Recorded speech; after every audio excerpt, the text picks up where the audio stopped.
One of the most important and first tasks that a new parent has is to learn how to bathe their baby. It can be challenging, but if you practice ahead of time, you'll be really good at it when the time comes to do it with your own new baby. Until the baby's umbilical cord stump has dried and fallen off, it's important that you don't immerse the baby in the bath water, but that you give it a bath on the towel. There's a few key points about bathing baby I want to make, and that'll make it all the easier for you.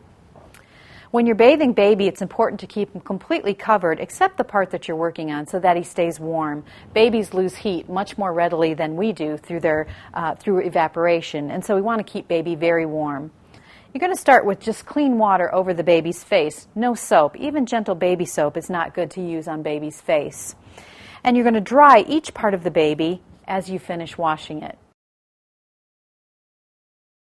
Next, I'm going to wash the baby's hair. I'm going to put my fingers over the baby's ears, and so not much water will go in the ear canal. And now I can put a little bit of mild soap on my washcloth and gently scrub over the baby's head. Don't be afraid to mildly scrub the baby's head. People are afraid that because of the soft spot here, that they can't scrub with even gentle movement, but you can. And if you don't give it a good little scrub, your baby may develop a cradle cap, which is basically a buildup of dead skin cells and oil on the scalp. And then you're going to dry the scalp, again, drying each part as you go.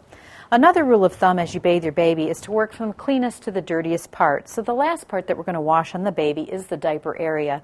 So as you move from baby's head down to his feet, and then the last part being the diaper area, if the baby has been circumcised, you want to change your water and just use clean, clear water on the baby's circumcision site for washing it. If it is a little girl, you want to wash from front to back, and don't be surprised if you see a little bit of blood or mucus there that you need to wash off. That would be normally found in a little baby girl. Here's another point I want to make about Q-tips. Don't put anything into your baby's ear canal that's smaller than your elbow, and that would include Q-tips. All that you do is impact the wax that's in there deeper down into the ear canal, and that's not good for baby. So don't put these in baby's ear. They're not good for adult ears either. The last point is, when your baby's cord stump has dried up and fallen off and he's ready to take a tub bath, the main thing is just making sure you have a good grip on baby before you put them in the sink or the baby tub or wherever you happen to be bathing them.